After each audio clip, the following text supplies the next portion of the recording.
Fredericksburg, Salina, 105.7 KMDG in Hayes, 88.1 KRTT in Great Bend, 88.1 KVDM in Hayes, 89.1 KGOH in Colby, and 107.3 K297AI in Hill City. And Father, I actually will probably have you use that.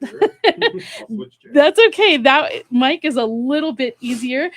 Before we jump into our next interview, I do want to thank Troy and Geraldine Shippers for donating $500 during this last hour. We truly appreciate your generosity, and we hope that other people will take Troy and Geraldine's just take their lead.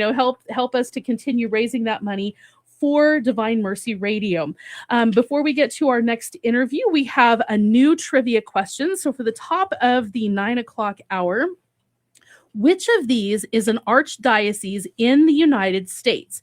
Is it A, the Archdiocese of Phoenix, B, the Archdiocese of Military Service, C, the Archdiocese of Wichita, or D, the Archdiocese of Lincoln? Again, which of these is an archdiocese in the United States? Is it A, the Archdiocese of Phoenix, B, the Archdiocese of Military Service, C, the Archdiocese of Wichita, or D, the Archdiocese of Lincoln? Give us a call at 785-621-4110 with your answer, and we look forward to hearing from you. The other thing I need to announce is that the first caller during this 9 a.m. hour with a $100 donation will receive the book Eucharistic Adoration Prayer Book that was written and compiled by Marie Paul Curley. And this is compliments of Anne and Heil Huguenin, owners and funeral directors at Hayes Memorial Chapel of Hayes. And this is a gorgeous hardback book that is a prayer book you can utilize in Eucharistic adoration. There are a lot of reflections, holy hour guides, and just prayers that you might be able to, to jumpstart that hour with Jesus. So again, that first caller with a $100 donation this hour, we are giving away the book Eucharistic Adoration Prayer Book, written and compiled by Marie Paul Curley, and that is compliments of Heil and Anne Huguenin, owners and funeral directors at Hayes Memorial Chapel of Hayes. So we appreciate their donation of that book, and we are very much looking forward to our next interview, which is with Father Brian McCaffery. Father Brian was ordained June 5th, 2021, and he is the current chaplain of Thomas More Prep Marian Junior Senior High School. He is also the parochial vicar of Immaculate Heart of Mary Parish in Hayes, and he is the assistant vocations director for the Diocese of Salina. So you wear a lot of hats. Yes, I do. A lot of hats. So Father Brian is actually going to be leaving Hayes, and not necessarily leaving the diocese in its entirety, but you're moving to a new role as a chaplain for the Navy. Yes, I am. Right. Okay. So tell us a little bit about what inspired that decision. Sure. Yeah. That's kind of the big question. A lot of people wonder, where did this come from? Because, it's been kind of fun telling people about it, because you just see the shock on people's faces. Like nobody saw this coming. Landlocked Kansas to the Navy. Yeah. But yeah, it just came as a big surprise. It's kind of like, is this just out of nowhere? Where did this come from? It's a bit of a long story, so I'm just going to start talking, and if we have to switch to commercial break or something, just interrupt me. But I mean, the desire to be in the Navy goes all the way back to when I was, junior high or high school. I think mainly because of my uncles. I had a few uncles who served in the Navy, and they would just tell me stories that kind of fired up my imagination and got me kind of excited about the idea. And I thought about, enlisting after high school, but I never did, just for various reasons, just never really, pulled the trigger on it. Went to college at KU, looked into the ROTC program there a little bit, but again, just never, just wasn't sure if it was for me, if it was what I was supposed to do. And it was around the time I started college that I started discerning priesthood. And I thought, well, maybe that's my path. I had no idea you could do both. I didn't know that military chaplaincy was a thing. And so I thought, well, maybe I'm supposed to be a priest and go to the seminary. So that's what I'm called to. And I just kind of tried to forget about the whole, military thing, the whole Navy thing. It was only once I was in the seminary that I learned about military chaplaincy. And, I had classmates who were Air Force and everything like that. And that's when I learned it was an option. But I still never spoke up, never said anything, because I guess I legitimately thought that if I brought it up, like to the bishop or to, my vocation director, that I would be told no, just simply because we don't have a ton of priests, and, um, it's kind of hard to send a priest away. So I just thought I would be told, like, no, we can't afford to send you away. We need to keep you here. So I just always assumed the answer would be no, you can't do it. So I just kind of tried to, forget about it and, try to squash that desire. But it just didn't go away, even after I was ordained. I loved my first assignment. I was happy with where I was, but that desire was just always in the back of my mind. Like, I would love to serve in the Navy. I would love to be a chaplain in the Navy. And so one day I was in the chapel and I was, trying to pray, but having trouble praying just because, like, the Navy, for whatever reason, was like on my mind that day. So I was like, well, if this is what's on my mind, let's pray about it. Let's talk to Jesus about the Navy. And I remember I looked at the tabernacle, and for the first time in my life, I said the words out loud. I said, I want to be a Navy chaplain. And immediately I just felt this like overwhelming peace come over me. And I recognized that peace because it was the same peace I felt when I was discerning the priesthood in the seminary, and discerning God's call, God's voice. He doesn't speak through fear or agitation or anything like that. His will is always revealed in this like peace, kind of like this deep interior peace. It doesn't mean you don't have, questions or worries or whatever. It's just none of those things really matter because underneath of it is just this like firm conviction that I think this is right. And that's how I felt that day. I was like, I think I need to look into this. Yeah. And so did a little research, found out there is a priest in the Navy he's a Navy chaplain, but he's in a recruiting role to recruit other priests. So got a hold of him and just asked him 1,000 questions, and he was very helpful. Talked to my spiritual director, talked to a couple of friends who know me really well, and I thought I can trust them to tell me if this is a bad idea or not. But everyone I talked to said, yeah, this sounds like it might be a real call. It makes sense. You should do it. So talked to the bishop. I had no idea how Bishop Vinke would handle it if he would just tell me no right away. But he was very open to the idea. He was very excited about it. But he said, we're only going to do this if it is God's will. And so let's pray about it, And so for the next 2 years, basically him and I prayed about it, discerned about it. Every few months we would, kind of meet and talk about it. And all of those meetings kind of ended with him saying, well, maybe, but let's keep praying. Let's keep praying. And eventually he gave me the green light, and we both kind of discerned in our own prayer that this seems to be where the Lord is pointing me. So, yeah. And a 2-year process, really. I mean, that's a 2-year discernment. Yeah. Yeah. It was a long process, and it was an exciting 2 years as well, because as soon as like I started this whole discernment process, I kind of told God, like, if this is your will for me, like, you need to make it clear. You're just gonna have to kind of hit me over the head with it, because what I was having trouble with initially was discerning between, like, is this a legitimate call from God, or is this just something exciting I want to do? Like, did I just watch Top Gun one too many times and now I want to live on an aircraft carrier? It's like, Lord, you need to send me some signs. And I remember one day in particular, I'm like, Lord, send me the burning bush, right? Just make it clear. Yeah. And the next day, this guy comes up to me after Mass. It was like a regular Tuesday, just after daily Mass. And he's like, hey, Father, sorry, this is kind of random, but I just wanted to ask you, have you ever considered being a military chaplain? Because I don't know why, but I just really feel like you're supposed to go to the military. So you should think about it. And I was like, oh, wow. Whoa, what? Yeah. So like stuff like that just kind of started happening. And yeah, it became pretty clear to me after a while that I think this is what I'm supposed to do. And Bishop Vinke really took it to prayer, and he said the Lord put it on his heart as well that I'm supposed to do this. So here we go. Here we go. That is amazing. Well, I do, because this leads us into our next topic. But the question that we had, the Carathon trivia question that we had for the top of the hour, was which of these is an archdiocese in the United States? And the options were the Archdiocese of Phoenix, the Archdiocese of Military Service, the Archdiocese of Wichita, or the Archdiocese of Lincoln.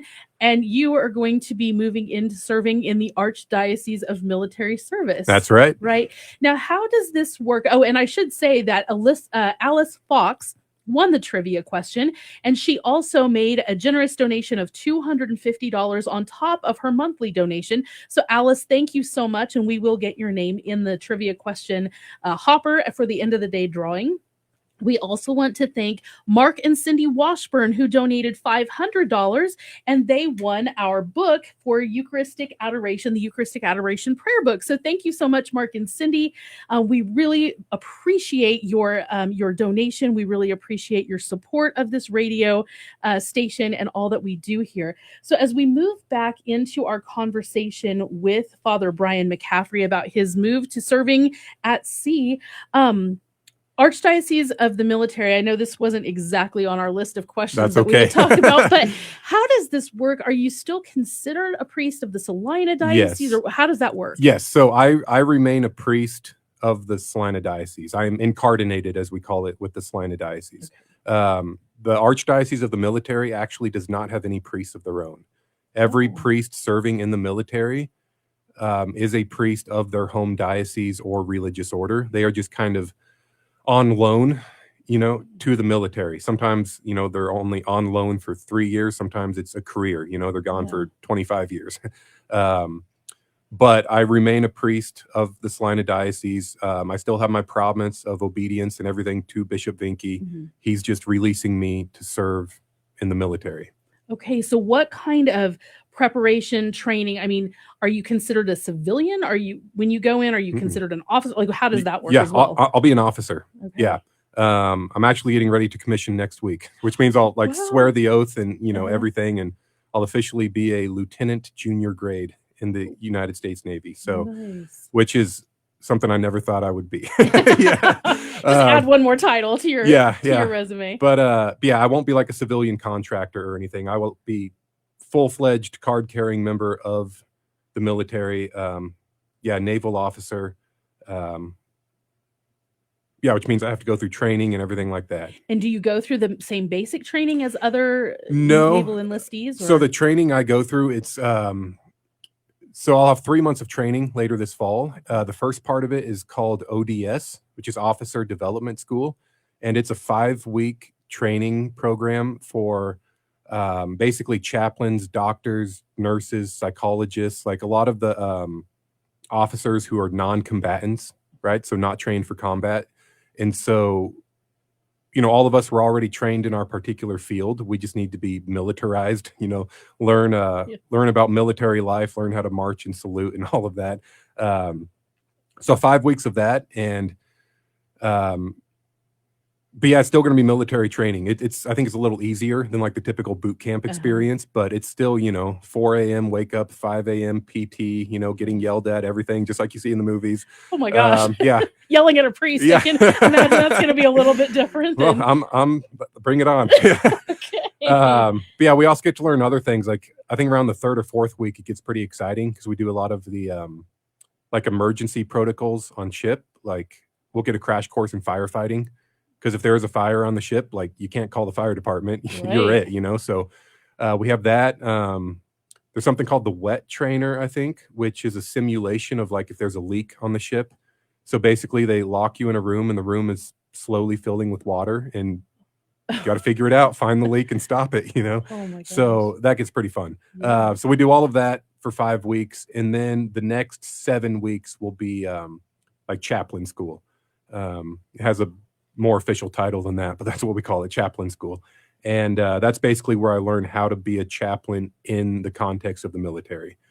So the first few weeks is, I think a lot of classroom stuff, learning about just all the different rules and policies and protocols and how to minister to different faiths and what it means to be a Navy chaplain. But then I think the second half is more geared towards ministry with the Marines. because that's one thing that the Marines don't have chaplains of their own, so they have to borrow from the Navy. So there's a good chance I could be sent to the Marines, which means I need to learn how to live with them out in the field. So we'll have a few days of wilderness survival and first aid and camouflage. And so, yeah, it sounds like we'll spend a few days just kind of living in the woods with green paint on our faces, learning how to apply a tourniquet, and it sounds pretty fun. I'm excited for Yeah, it. it's very much, well, I say much different. Mhm. Yeah, and I find it kind of ironic that you're considered a non-combatant role, but yet you go to spiritual battle every single day. Right, yeah, just a different type Just of a different type of combat. battle. Yeah, which I think is very interesting. What are you most looking forward to with this new assignment? Oh, that's one of the hardest questions to answer, honestly.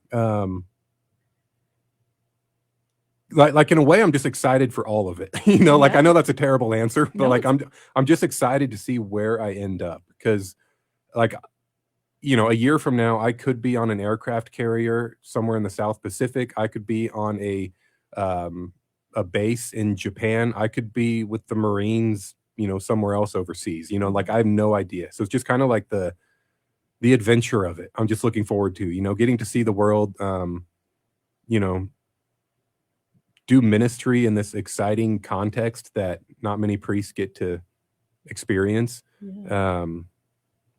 Yeah, I also, you know, because I don't know exactly where I'm going, I don't know exactly what to expect, so I don't know exactly what to look forward to. So, So what does a excuse me, what does a Navy chaplain do exactly? You said, I mhm, mean, you could be on a ship, you could be mhm, in a combat zone, you could be on a base someplace. sure. What are your job responsibilities? Sure. So, regardless of where I am,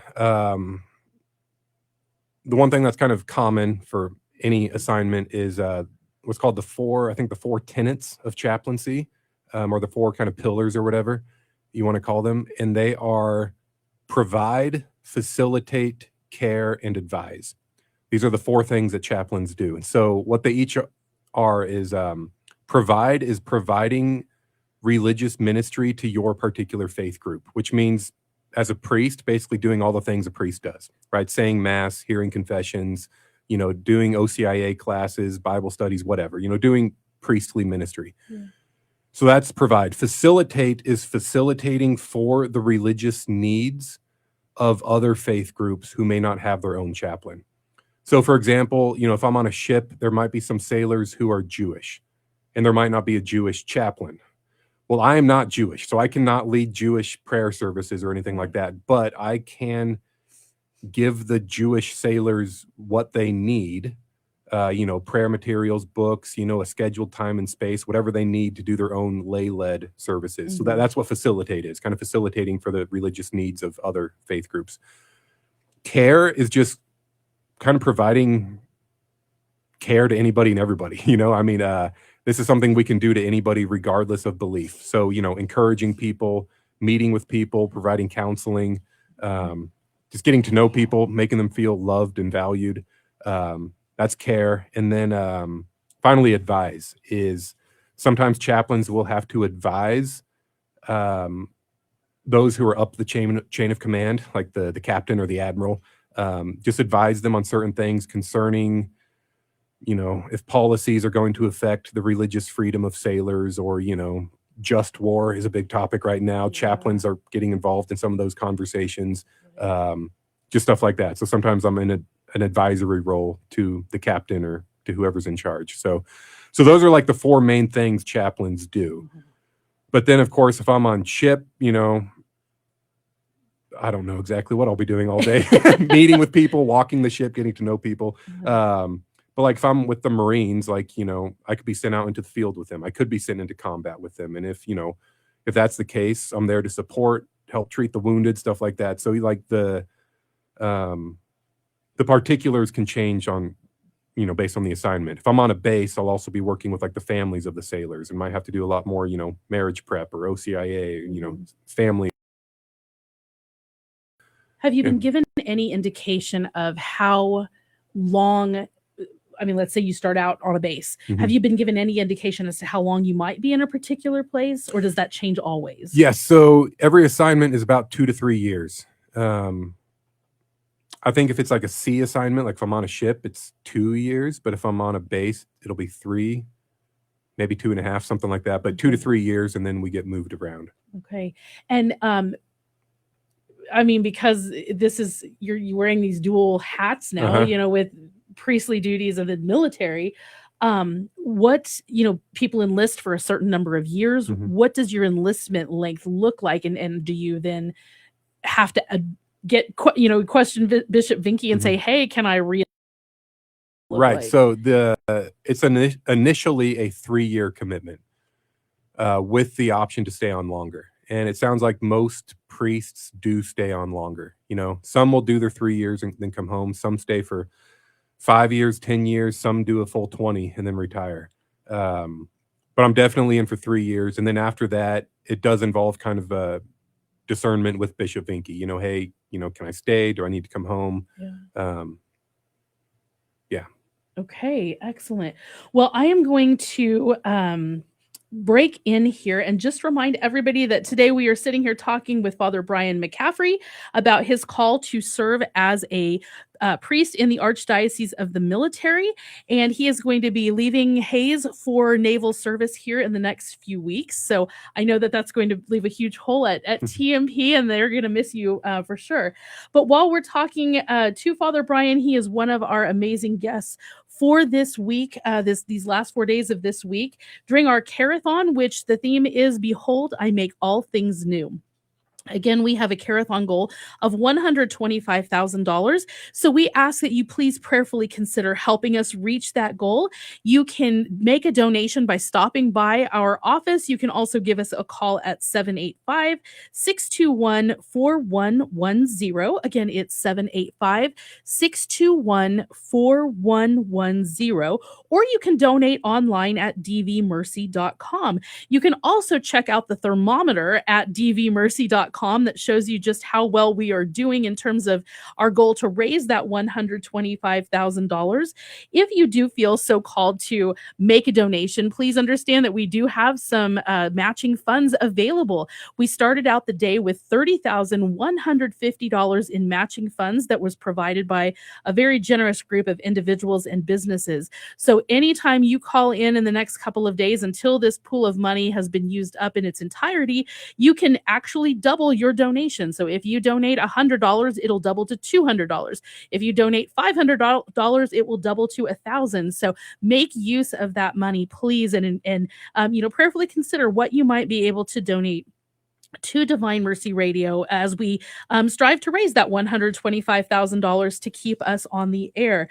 Again, we are talking with Father Brian McCaffery, who is going to be leaving Hayes very soon to serve as a chaplain at sea.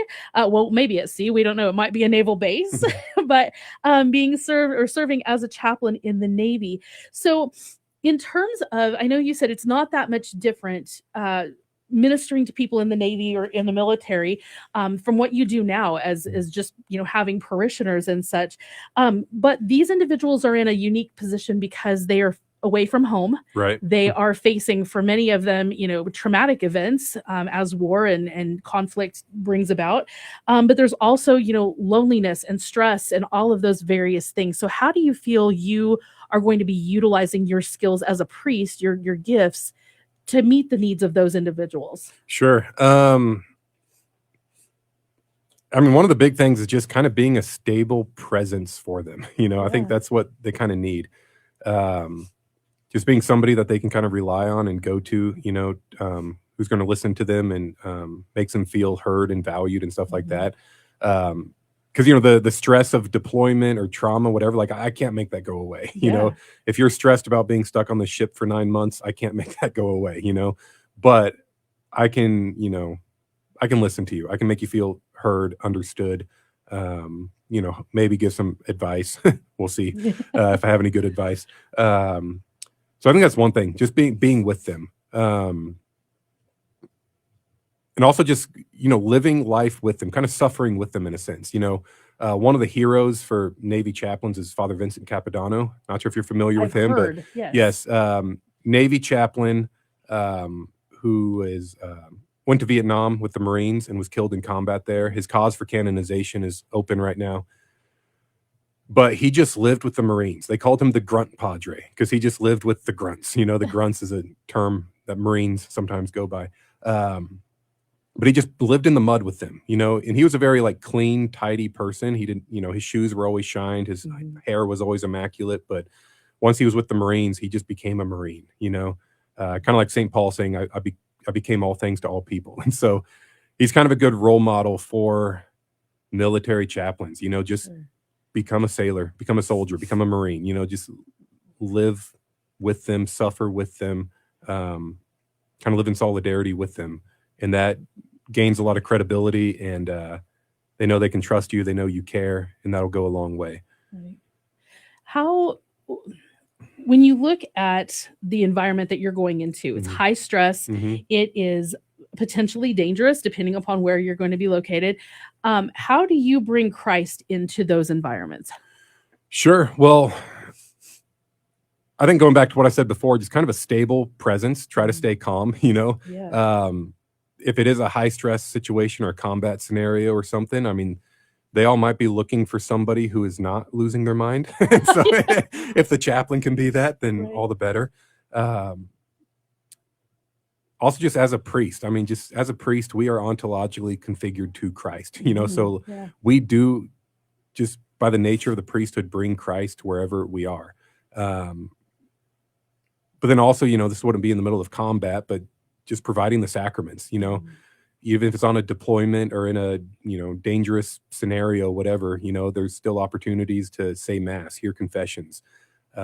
There's the famous photo of, Father Capon saying mass on the hood of his Jeep. Every Marine chaplain has done that, said mass on the hood of a truck or the tailgate of a truck, and just bringing Christ through the sacraments wherever you are, whether that's on a ship or in the middle of a field, wherever. That's really the most important thing, is that sacramental grace that Christ gives to us. Yeah. The only military priest, I mean, I know we have Father Charles Owatwi from our diocese, who's serving as a chaplain in the Army, right? Correct. Yeah. And has been doing that for over 10 years, I think. But up to that point, I think the only military chaplain I was really familiar with was the priest on MASH. Oh, sure. I used to watch that with my dad. And so, I look at that and how he was able to minister to all the various faiths. And you mentioned that is going to be one of the things that you were called to do. Because you obviously, that's the only thing you can do is provide the mass, say the mass and bring that sacrifice to the people that you're caring for. But I mean, do you have to go and learn about some of these other faiths that you might not be familiar with in order to better serve those individuals? Or what does that look like? Yeah, I mean, I imagine that's part of training, learning a little bit about some of, the different faiths. Like I mentioned earlier, if there are Jewish sailors on board the ship and there's not a Jewish chaplain, it's my job to, give them what they need to do their own prayer services, which means I kind of need to know what they need, and if I'm going to be advising like the captain to make sure there aren't any policies on the ship that might violate the religious freedom of these other faiths, like I need to know, what they believe and what they need. So I imagine that's part of training. If not, I need to do some research on my own and learn a little bit. Sorry, I blanked on your original question. No, that's okay. Just, do you need to, are you going to have to spend time? And you kind of gotcha. That. Yeah. Learning about these different faiths and just kind of having to just use those people skills and relate to people in a manner of speaking. Yeah. And that's the thing. I mean, they may believe something different, but they're still a human being, so I can, if I can't relate to them on like a religious level, I can still relate to them on a human level, get to know them. I think everybody, regardless of what they believe, wants to be loved and valued and understood and appreciated. And I can provide that to all of the sailors and Marines, Catholic or not. Yeah. Not really on topic, but just in terms of reaction from your brother priests, from, you're one of our vocations directors, even your family, were any of them surprised at this? Everybody was surprised. Yeah. Nobody saw this coming. And varying, whether it's family or at TMP or the school, whatever, varying reactions ranging from shock to excitement, a number of people who, have known me for a number of years, like some of the priests have said like, okay, that makes sense. Like I didn't see it coming, but it seems like a good fit, Fits, yeah. Well, I remember when they announced it at TMP, and I don't even know when I heard this news. Uh, I guess you announced it at Mass, Is at the end of Mass on a right? Friday, an all-school Mass. Yeah. And I just all of a sudden the text started flying. Uh-huh. Oh my gosh, did everybody, Father Brian's leaving? And it was just this thing. And I remember my kids coming home, Nathan and Gianna coming home, and they're just like, oh my gosh, mom, telling me that you're going to the Navy and all this. And I think it was, shocked, Yeah. but happy for you, Mhm. in terms of being excited about this is where God's calling you and you answering that call so generously, and thankful that Bishop Finke was, Mhm. said, hey, yeah, this is what we need to do. This is where you're being called. So how has this decision impacted your spiritual life, your faith life? Yeah. On the one hand, it hasn't like done anything new for me, but it's more kind of emphasized or reminded me of things I already know. Like, okay, I'll try to explain. If I'm on board like an aircraft carrier, I'm the only priest, Mhm. and I am the Catholic authority, Mm. which means I need to be really strong in my faith, really strong in my priesthood and everything, because I don't have like another priest there that I can rely on or depend on, whatever. Like I'm on my own. So just kind of strengthening my own priestly identity, making sure my spiritual life is really as strong as it can be, which is something we should all be doing, Right. every day Yeah. anyway. But I guess it seems a little more urgent to me now than it has before to really grow in my spiritual life as much as possible. Be also just reminding me of my dependence on God. Because again, like wherever I am, I'm likely going to be the only priest, which Mhm. means who am I going to turn to for support? It has to be Jesus, it has to be the Right. Lord. Right. And really learning to find strength in the Eucharist and in the Mass and in the liturgy of the hour, stuff like that, allowing those to nourish me more, instead of other things we might turn to. Yeah. So yeah, I'm just being kind of reminded of all of those things I've already known all along, things that Mhm. should be there, but just are kind of coming to the forefront of my Sure. spiritual life and prayer life now. Absolutely. Well, we're going to take a quick break. And I want to remind everybody that you are listening to Divine Mercy Radio's Spring Carathon. Behold, I make all things new. For this carathon, we have a goal of $125,000. This goal is, or this amount of money will help us, keep the lights on, keep our employees working ahead to evangelize to people around the state. As we have various stations in various parts of the state, but also those travelers, those people who are coming through and may just happen to come across our stations. So we ask that you prayerfully consider helping us with a donation toward that $125,000 goal. You can donate by calling 785-621-4110, or you can donate online at dvmercy.com. Again, that is 785-621-4110, or online at dvmercy.com. We are at the bottom of the 9 o'clock hour. So we are going to give you another trivia question. So if you want to give us a call again at that number, 621-4110, you can answer this question. Which of these saints wore brown robes? Was it St. Francis of Assisi, St. Dominic, St. Martin de Porres, or St. Monica?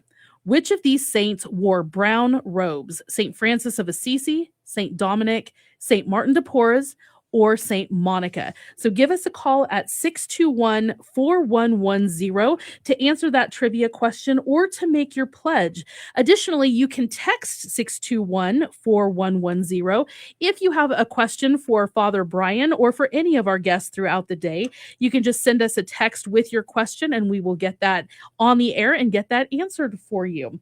We do have matching funds in the amount of $30,150 that have been provided thanks to the generosity of several individuals and businesses. So if you want to take advantage of those matching funds, double your donation dollar for dollar, we would again encourage you to give us a call and let us know how much you would like to donate toward the mission of Divine Mercy Radio. All right, so getting back to our conversation with actually, just a second, we had a winner already. Kevin Rupp, who I know very well. I work with him at St. Joseph Parish. Kevin won the trivia question. So the question was, Which of these saints wore brown robes? Was it St. Francis of Assisi, St. Dominic, St. Martin de Porres, or St. Monica? And the answer, of course, is St. Francis of Assisi. So congratulations, Kevin. We will get your name put in the hopper for the drawing at the end of the day. All right. So to resume our conversation with Father Brian, how has your time, your year at TMP, how has that in any way prepared you for this new adventure? Um, I mean, I guess there's been nothing like particular to the military or anything like that Right? happening at TMP. But maybe in terms of, ministering to students Mhm. and the variety of Sure. issues that these young people are dealing with today, and the variety of issues that you're likely to deal with, whether it's on the ship or on base. How has that maybe Yeah. prepared I you? mean, how it is at TMP is kind of every day is different. Some Mhm. days, I'm just kind of wandering the halls, like just going into classrooms, meeting the students where they're at. And that is actually a important part of Navy chaplaincy that they Mhm. really emphasize. I think they call it deck plate ministry, but it's just kind of wandering the deck of the ship. Don't sit in your office waiting for sailors to come to you, but actually go out and meet them where they are. Mhm. Whether that's on the flight deck, the engine room, wherever it is, go Mhm. and find them and get to know them. And so I guess that's something I've gotten into the habit of doing at TMP. So that's helpful. Yeah, listening. Students sometimes do come to my office and need to talk about life. They're struggling with something. They're stressed. They're heartbroken or whatever it is, and they just need a listening ear. So yeah, I've gotten plenty of practice of that. So yeah, so that'll come in handy down the road. Well, I, even maybe working with, and you do this as a priest in general, but working with people in administration and I was just about to say that. Yeah, I'd mentioned earlier one of the jobs of chaplain is kind of an advisory role to Mhm. those who are in command, and that sometimes happened at TMP. Administration might ask me like, "Okay, Father, what do you think about this? What's your opinion or your take on this?" And so, yeah, all of those things I've mentioned about what a chaplain does. I guess I've been doing them as a chaplain at TMP, just in Right. a different context. With younger Yeah. individuals. And really, I mean, the variety of people that you're likely to deal with ranges from 18 to who Yeah. knows how Yeah. old. A lot of them will be younger. One of the chaplains I talked to, he said it is the Navy or the military in general is the world's most exciting young adult ministry because it is mostly young adults. Yeah. It's a lot of kids right out of high school who enlisted. They're 18, 19, Right. maybe early 20s, away from home for the first time. Sure. And so, yeah, you get to just minister to young adults, college age students, Mhm. just in a much different environment than at a parish or a university. Right. But also there's older people, there's middle-aged people, there's people who are married with families. And so you do some marriage and, Mhm. family ministry as well. So, Yeah.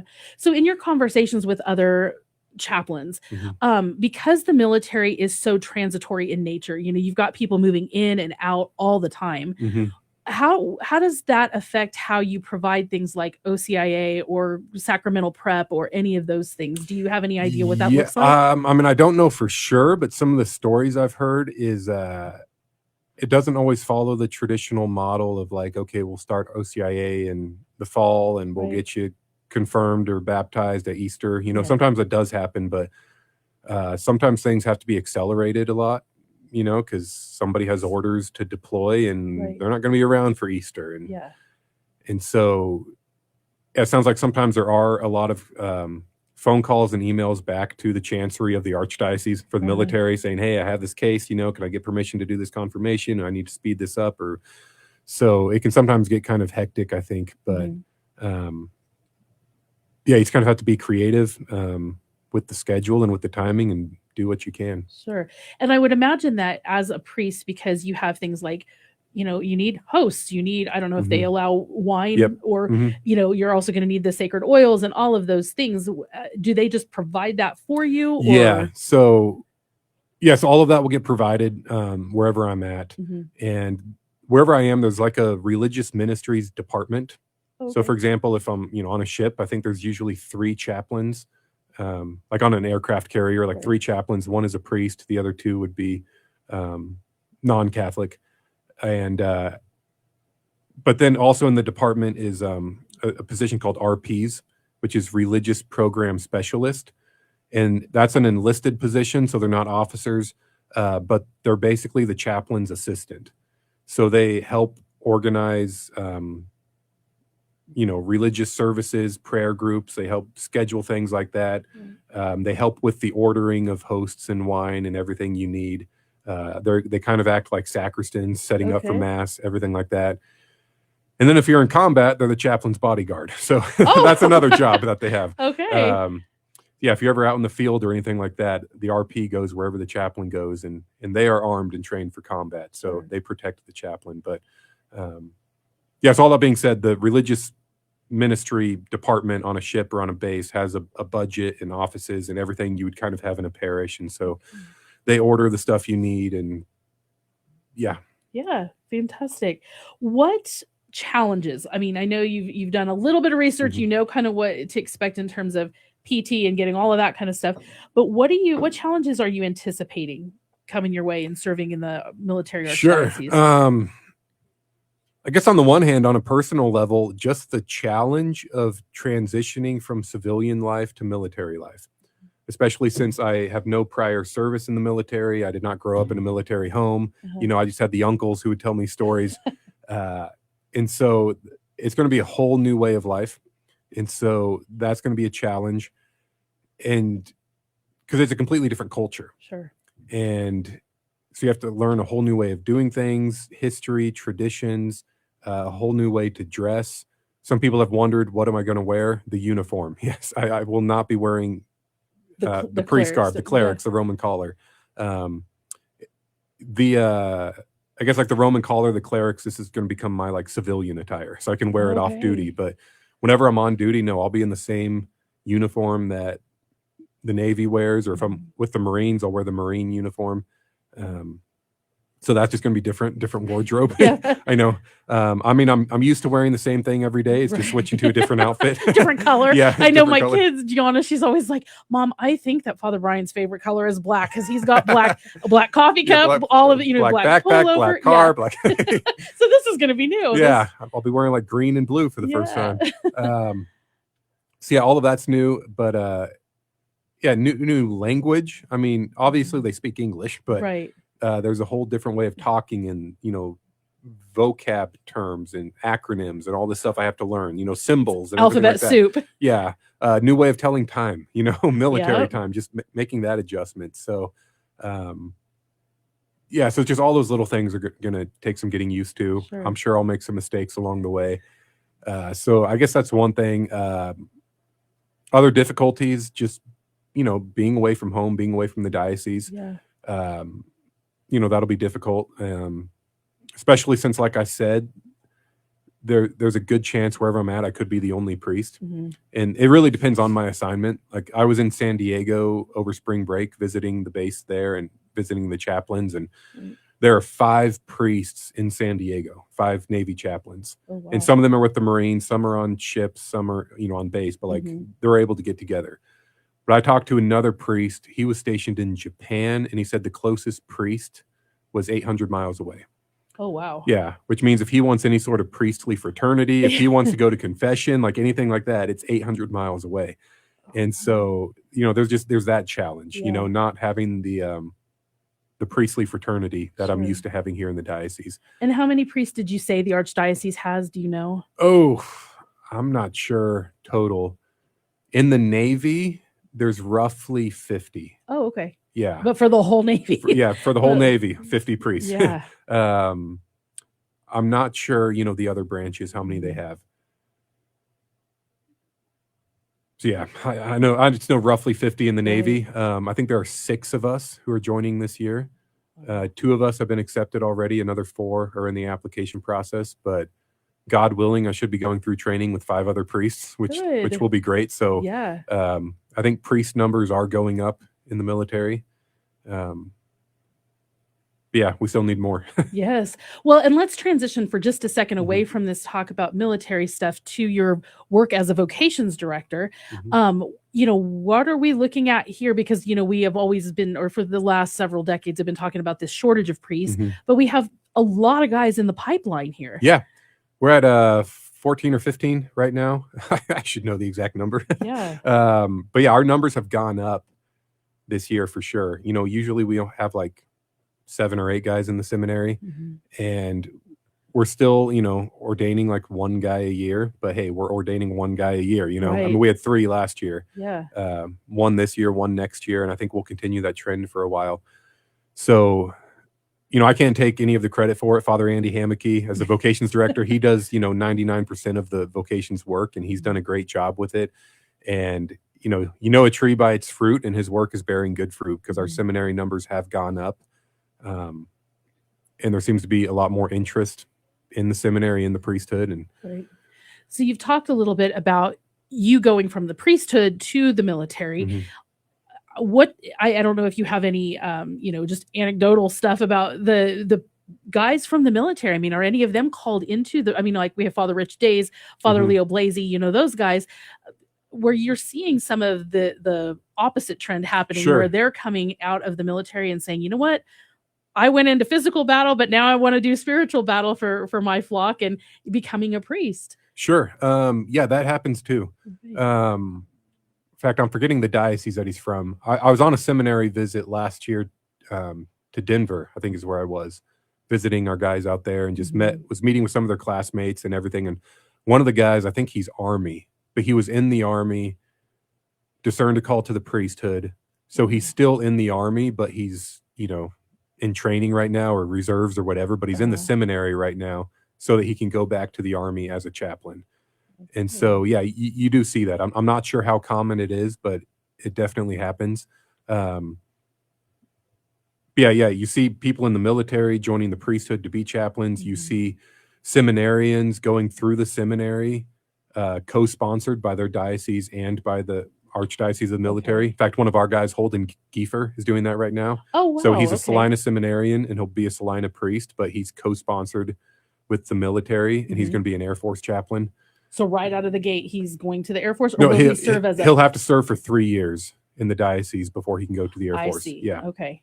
Um, yeah, so you see that, and then you also see guys like me who have Mhm. been a priest, but then discerned this call, and um, want to switch over to military Yeah. that way. They recently, a lot of people have asked me about this, so maybe if anybody is listening is wondering. Recently, there was a discernment retreat, I think in California, for Mhm. military chaplains, and like 38 men attended it. And Wow. so everybody's asking me, like, well, here 38 priests are joining the military. No, I think it was just a discernment retreat. They do Sure. these a couple times a year, for men to discern the call to Mhm. military chaplaincy. Doesn't mean all of them are going to do it. It's just Right. similar to how a seminary or a monastery might have a discernment retreat or a come and see weekend.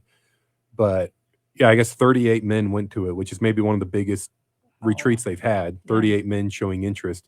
But I saw a photo of the group, and in the photo, there were priests, there were guys in polos who looked like seminarians or could have just been regular lay guys. Yeah.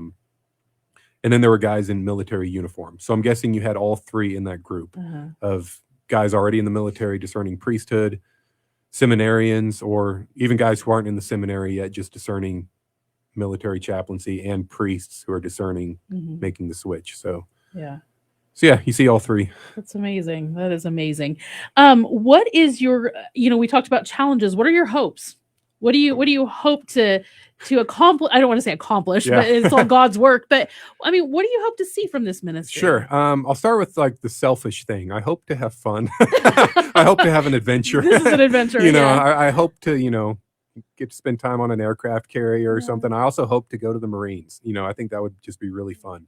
Uh-huh.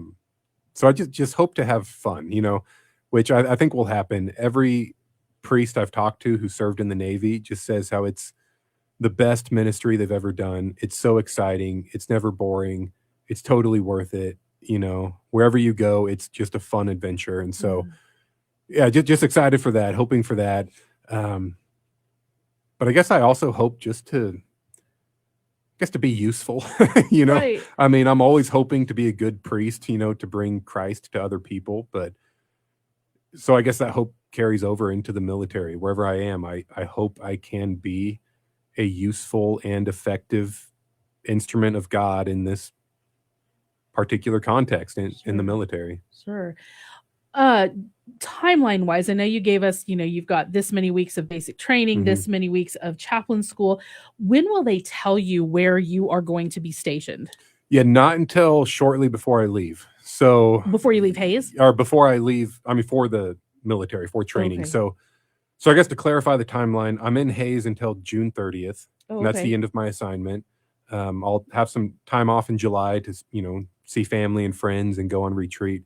And then in August, about middle of August, is when I report for training. Okay. And they told me probably a few weeks before I go to training, I'll get my orders. But then they said that there's like a 25% chance that they can change Oh, okay. even once I'm at training. So Yeah. even once I get my orders, it might not be 100% guarantee. It could change. Sure. And how can people back here in the Diocese of Salina, how can we support you in your new role, in your new mission? Sure. The big thing is just prayer. I mean, that's Mhm. really it. Yeah, I mean, please pray for me. Pray for all the people I'll be serving, all the people I'll be ministering to. Just pray for everybody in the armed services, Yeah. And I think our culture, our community, is usually pretty good at supporting the troops, supporting the men and women in uniform, Right. whatever that looks like, whether it's just praying for them or some people send care packages to those who are deployed, stuff like that. So just keep that up, You don't have to send me any care packages. I do like Kit Kats and beef jerky, by the way, but no, you don't have to send me anything. Making a note, beef jerky and Kit Kats. Got it. But yeah, just keep supporting the men and women in uniform, because that, I guess, does make my job a little easier Sure.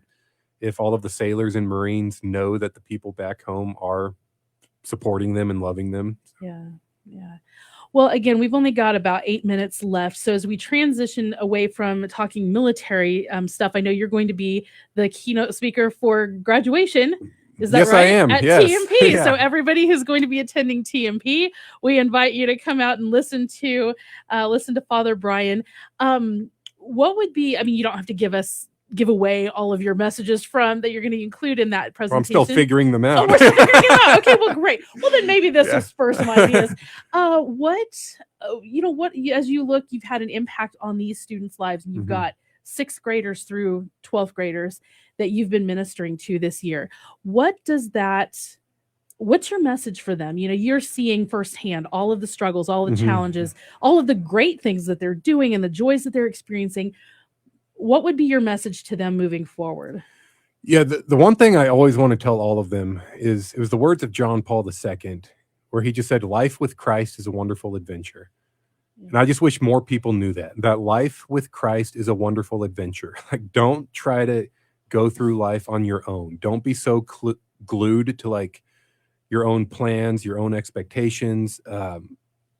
Don't be afraid to just throw yourself at the feet of the Lord and say, okay, what's your plan? Yeah. What do you want for my life?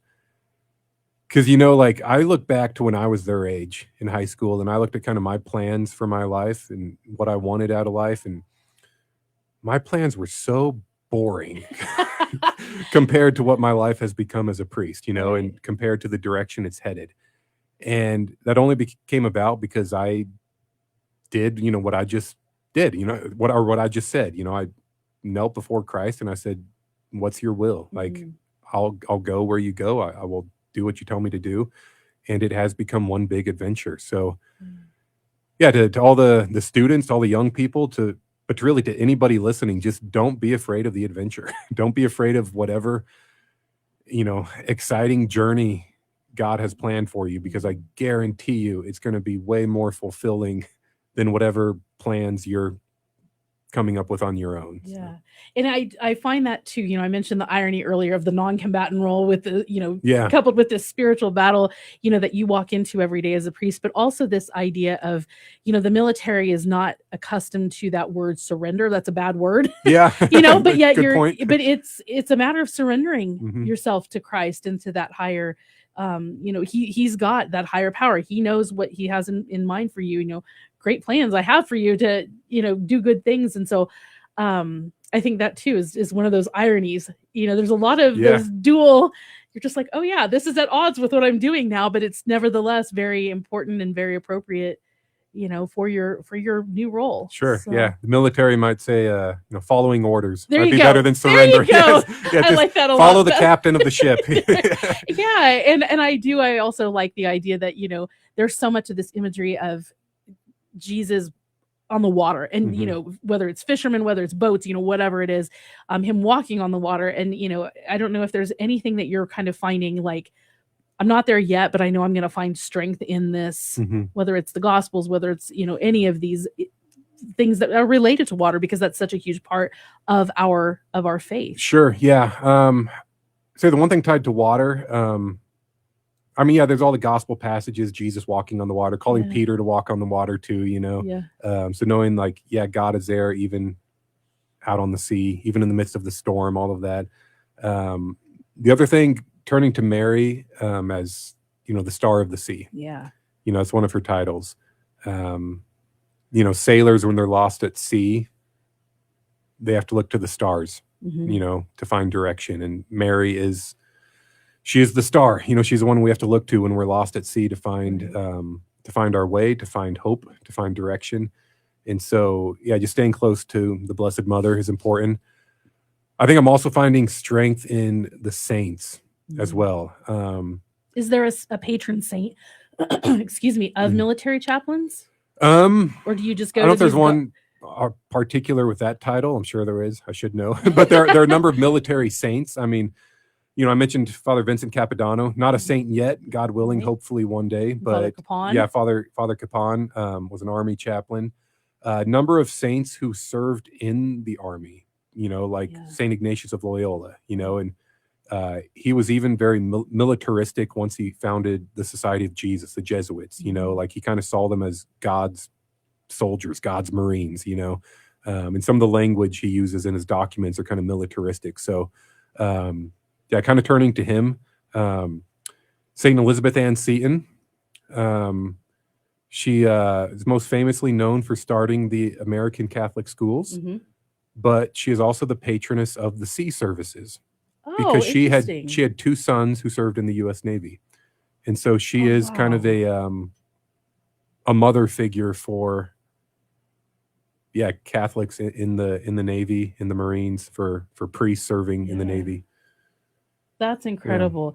We've got a lot of resources to draw from, a lot of good people to emulate in those saints, and we will be praying for you. Please do. I think I can speak on behalf of everybody listening that we will be praying for you on this new adventure, and we're going to be glad to see you for a few more weeks yet, a couple more months yet. Yeah, you're not rid of me yet. No, we're not rid of you yet. And we don't, we understand this is your calling, but we'll definitely be praying. And so we're excited for you. This is a wonderful opportunity. Sad to leave. I've loved my 5 years now in the diocese. I loved my 3 years in Salina. I absolutely loved my 2 years here at TMP in Hayes. So I am sad to leave, but I am very excited for this next adventure. Sure. And we have to, obviously thank Bishop Vinke for his discernment in this decision too, and getting you where you're called to go. Very grateful to him. Yeah, absolutely. Well, before we wrap up, would you leave us with your priestly blessing, please? Absolutely. Yes. And Heavenly Father, we ask your blessing upon all of our listeners, upon all those who support this radio station, that you may just fill them with your Holy Spirit, that you may give them the courage to follow your will for their lives, that they may follow you on whatever adventure it is that you are calling them to embark on. May Almighty God bless all of our listeners in the name of the Father and the Son and the Holy Spirit. Amen. Amen. Well, thank you so much for coming in and sharing your story. And again, best wishes. We will be praying for you on this new adventure. Thank you. Appreciate it. Have a great day. All right. You are listening to Divine Mercy Radio and our Spring Carathon. This year's theme.